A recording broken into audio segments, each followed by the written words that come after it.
Welcome you all for today's lecture. Today we are going to discuss about general properties of fluid mechanics. Means what are general properties of fluids which govern the fluid mechanics? Means whether it is a kinematic action of fluid, a dynamic action of fluid, or static action of fluid. While fluid is stationary, fluid is moving. Only we are representing a pictorial view of the fluid particle. Are we also considering dynamic action? Means it's forces acting on the fluid particle or forces acting on due to moving fluid on surface of the channel, or static fluid during for example in dams. There are big dams or large reservoirs are there, and large quantity of water accumulated there at very high potential energy. So very large force and pressure applied on the wall of the dam. So we have to calculate what is force acting.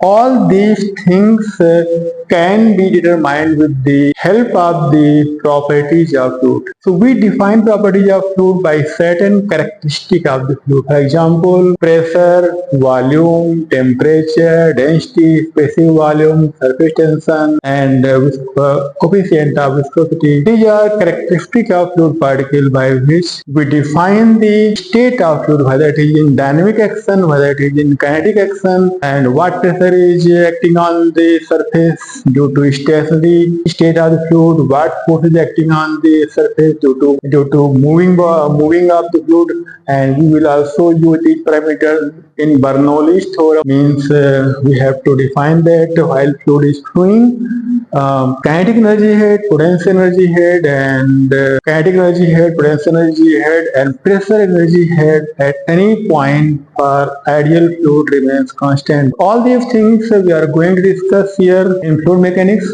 But starting to the topic, we must define what are fluid properties by which we can define state of fluid, whether it is stationary, whether it is moving. So all these conditions can be defined with the help of the fluid properties. So main topic is fluid properties. Fluid properties. Generally we define fluid properties with the help of pressure and volume and mass and density, surface tension, and coefficient of viscosity, specific volume. These are some properties are not independent, some are dependent, because you know that specific volume is reciprocal of density, and volume which means overall volume of fluid, means whether it is a gas or liquid, it will occupy a certain volume. So that volume and will also have mass. The main property of fluid, whether it is a gas or liquid, it is pressure is one of the most important property of the fluid. This is very important property of fluid, because everywhere when we analyze fluid, whether it is stationary, whether it is moving, we have to define its pressure. So pressure is nothing. So first we define pressure. Pressure is nothing but force acting on the surface per unit area due to molecular momentum transfer. Means wherever fluid is stationary, whether it is a liquid or gas, it will continuously strike on the surface of the container. So due to continuous momentum transfer, particle of the fluid always continuously strike on the surface of the wall. So force acting per unit due to this momentum transfer. Most of the time, collision between particle is elastic. So collision from the molecule to the surface of wall is elastic. So they will molecule after striking the wall come back with the same velocity. For example, if there is a container, cubical container we take here. This is a cubical container, and this is a direction x, y, and z.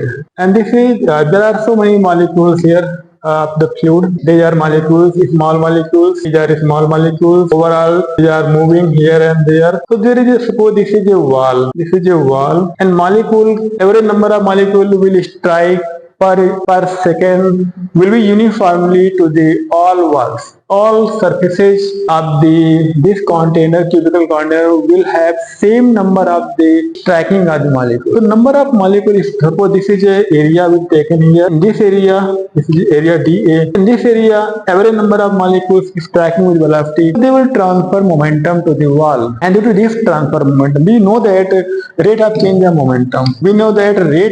of momentum. rate of change of momentum. Rate of change of momentum equal to external force. External force means this force is due to rate of change of momentum of the molecules to the wall. So this rate of change of momentum equal to external force, and pressure in all direction. Pressure is a tensor quantity in all direction equal to P equal to F overall F upon area. Force upon area. So this is not detailed discussion how this forces we have calculated, but we know that due to transfer of momentum from the molecule to the wall, rate of change of momentum will occur, and due to this rate of change of momentum, force will act on the surface. Our own body due to surrounding, you can see that we can't see with naked eye that there are large number of molecules in 1 cubic centimeter. In 1 cubic centimeter, if we say 1 cubic centimeter, suppose we take 1 cubic centimeter, and in this 1 cubic centimeter at normal temperature, at atmospheric pressure and normal temperature, number of molecules will be 10 to power 19. You can't imagine how number of molecules in 1 cubic centimeter of the volume of the surrounding in which we are here. In 1 cubic centimeter of the volume, 10 to power 19 molecules are there. They are continuously strike on our body. Still we don't feel any pressure because of our own blood pressure is higher, slightly higher than atmospheric pressure. P atmospheric equal to 1.01325 into 10 to power 5 Pascal. This is a atmospheric pressure, and our blood pressure is slightly greater than this atmospheric pressure. So this atmospheric pressure is there.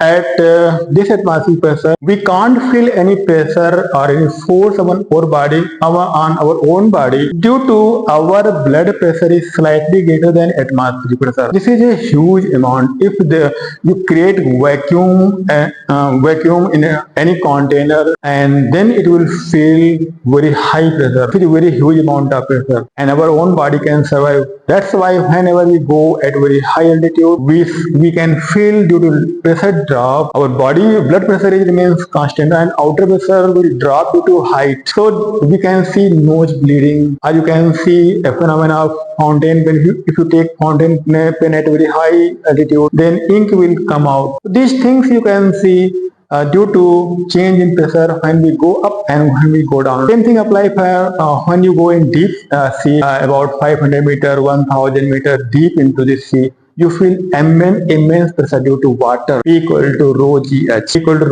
So this is huge amount of pressure. That's why those who are divers, and they wear special clothes so that they can bear the pressure of the atmospheric plus P equal to rho gh. That is huge amount of pressure they have to bear. So this is a concept of pressure, how it arises. Let us see how we can find out universal gas constant. This concept is very important because this universal gas constant and characteristic gas constant almost used everywhere, whether it is thermodynamics or fluid mechanics. This concept is very important. So how we calculate universal gas constant for the air? You know equation PV equal to RT.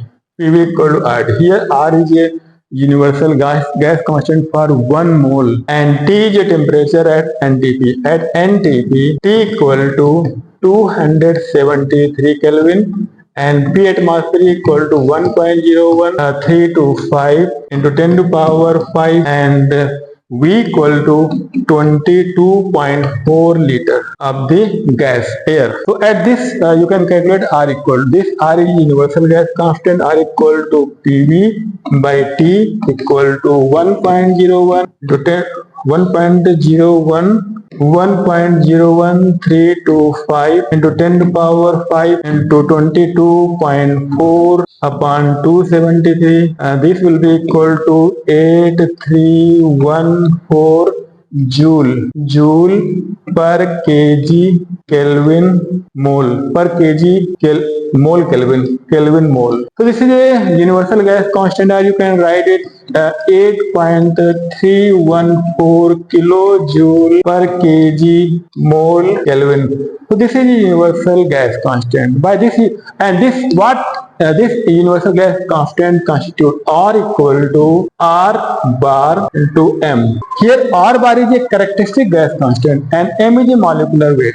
R bar is characteristic gas constant and M is a molecular weight.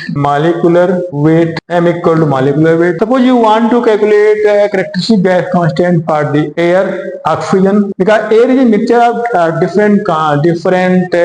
Air is a mixture of carbon dioxide, argon, nitrogen. So you have to consider all these external contribution of these constituents. Then you can find out molecular mass of the air. So, but you can calculate it. So let us see how we can find out R for the O2. What is R for the O2? So this is I use this equation. R equal to R bar O2 into molecular weight of the O2. So R O2 for oxygen equal to universal gas constant R upon MO2. This one equal to 8314 upon 32. Molecular weight of the oxygen 32. By using this equation, calculating this equation, you can find out. Similarly, you can find out R for nitrogen oxide. Nitrogen equal to 8314 upon 28, and R for CO2 equal to 8314 upon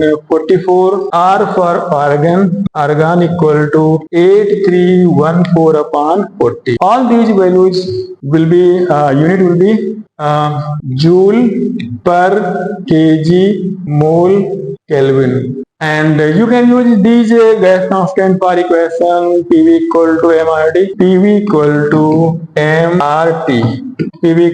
MRT. For any gas you can use. M is a mass of the particular gas and R is a characteristic gas constant. So this equation is this concept is very useful for the calculation of the, because so many problems comes in GATE examination, Indian engineering service examination, where this concept is very useful. So this is all about pressure. So let us see that how we calculate pressure. What is the concept of pressure? What is a gauge pressure? What is the absolute pressure? What is atmospheric pressure? How we can calculate absolute pressure? Absolute pressure means total pressure. So let us see how we calculate total pressure.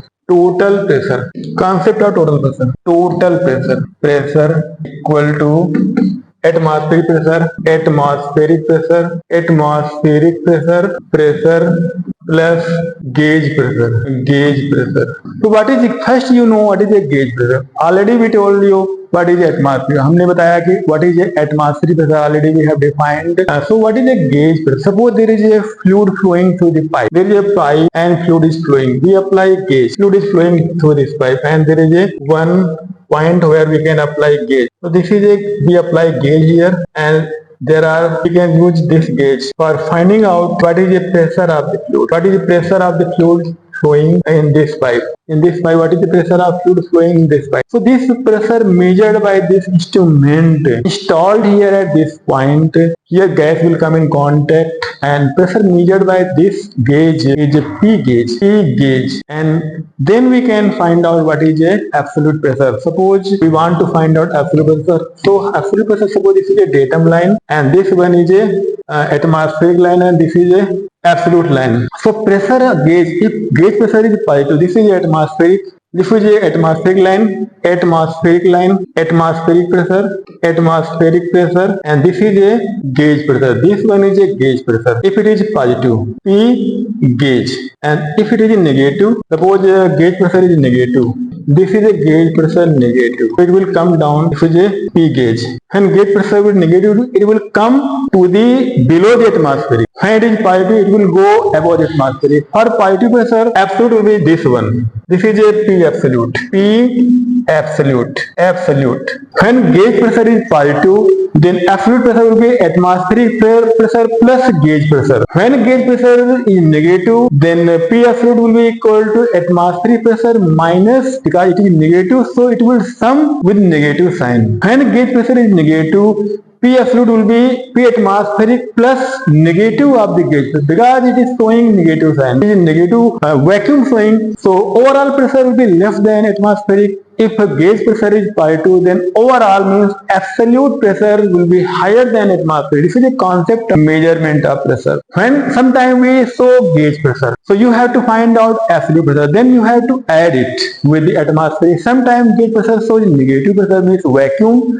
This means that we have to add with negative sign with the atmospheric, then you will get absolute pressure. This is the concept of absolute pressure, atmospheric pressure and gauge pressure. So I think this concept will be clear in your mind while calculating absolute pressure, while gauge pressure and total pressure. Atmospheric pressure is what is at normal temperature pressure due to molecules of air present in the atmosphere exert pressure on our body, as you can see on the barometer.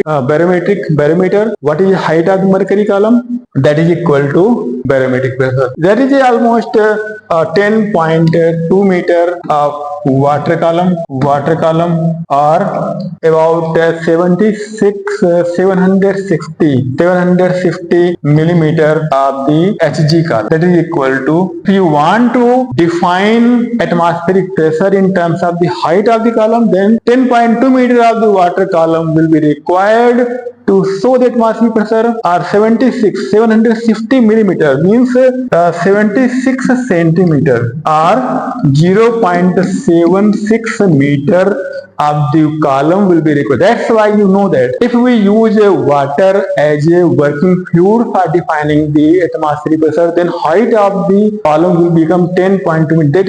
That is very difficult to measure. You have to take stairs or lift platform to see the reading. And 750, if you use mercury, then it is very easy to find out the atmospheric pressure, because height is very small. That is, this height will be sufficient to measure the atmospheric pressure. That's why an atmospheric mercury is not sticky on the surface of the glass, so it is transparent. That's why there are so many other properties compared to water. That's why we use mercury, and water mercury never condense or vaporize easily. That's why mercury is a best option for defining atmospheric pressure or some other pressure measurement, whether it is U2 manometer, any manometer. We use mercury as a working fluid for defining pressure. This is a concept of pressure. Next we will discuss other properties. We will discuss now other properties. What are other properties of fluids that are important? We will discuss one by one. Number one, density. Density of the fluid. What is density can be defined? How fluid is dense? It is defined by rho, and it is defined by mass per unit volume equal to, if you see define it, mass per unit volume means kg per meter cube. So density means how molecules are closer and closer. For example, if you see density of water is around 1000 kg per meter cube. Density of the mercury 13,600 kg per meter cube. Density of ice around 900 kg per meter cube. Density of steel about 8500 kg per meter cube. So different materials have different density. Density of gases will be lesser compared to density of solids or liquids. So this is the concept of density. This is very useful, because sometimes density also vary. When you apply pressure, for example in gases, density will vary, but for water and most of the liquid and water, density almost remains constant. To take example of water, if we take example of water, density, if we apply 200 atmospheric pressure to change density, only we can find 0.1% change in density. So almost incompressible change in density. So water or any other liquid is almost incompressible, but gases are very compressible. You can liquefy these. When apply lot of pressure, gases can be liquefied. So much change in density will occur if we apply pressure to the gas. We continuously compress it, and then large amount of volume will change and large amount of density will increase. So highly compressible are gases, almost incompressible are liquid and solids. Next concept is Next concept is specific weight. Specific weight. Specific weight. Specific weight. That is omega. W upon volume means weight per unit volume. Weight per unit volume is defined as specific weight. So W equal to mg and V and M equal to rho V and G upon V. So V will be replaced. Omega equal to rho G. That is a concept of specific. That is because W we have divided by W equal to mg. W equal to mg is a Newton. So unit will be Newton per meter cube. Newton per meter cube. This is the concept of specific weight. Third one is a specific volume. Specific volume. Specific volume. Specific volume. It is a small v. It is a ratio of volume per kg. Volume per kg. Volume per kg. So that is a V upon rho into V. So V will be replaced 1 upon rho. 1 upon rho. So it is a reciprocal of the density. Specific volume is a reciprocal of density. So unit will be meter cube per kg. Meter cube per kg. Unit will be meter cube per kg. This is a concept of specific volume. And fourth one is a specific gravity. This is one of the most important parameter. Specific gravity. Specific gravity. Specific gravity. Specific gravity. If it defined as Sg, it is a ratio of density of solid, any solid with respect of the water. It is ratio of density of any solid with respect of density of the water. This is a dimensionless number. That's why it is all dimensionless numbers are very, very important. So this is because we can define comparative analysis. We can define density of all material with respect to water. That is a specific gravity. For example, we want to calculate this is a specific gravity, and for example, we want to calculate the specific gravity of the mercury. What is the specific gravity of mercury? Then we take here specific gravity of mercury. Specific Fg of mercury. So it is equal to rho Hg upon rho water equal to 13,600 of mercury upon 1,000 that is of water. Because you know that the density of mercury is 13,600 meter cube per kg, kg per meter cube, kg per meter cube, also kg per meter cube. So this will be removed. So this will be equal to 13 points. That's why means mercury 13.6 denser than water. So this is one of the very, very important concept to define how much any substance is denser compared to water. These are, I think, density of the mercury on planet Earth is highest in all available materials. For example, other dense material are there in universe. For example, I want to take example of the neutron star. Neutron star.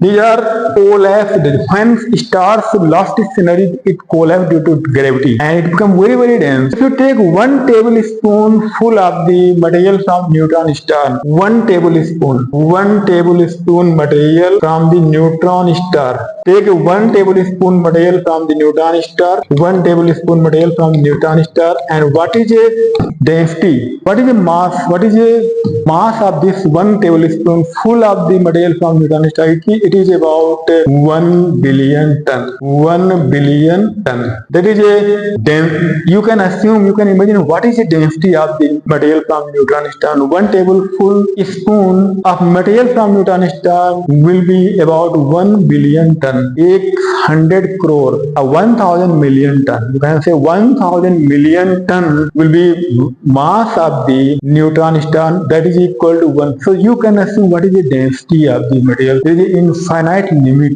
You can make a material denser and denser. So I think we have to stop here, and remaining topics are there: surface tension and compressibility factor, bulk modulus of compressibility, and isothermal condition. What will be compressibility factor? In adiabatic condition, what will be compressibility factor? And we will also discuss coefficient of viscosity in next topic. Thank you very much for today's discussion, and please like and subscribe. It will be useful for your competition purpose.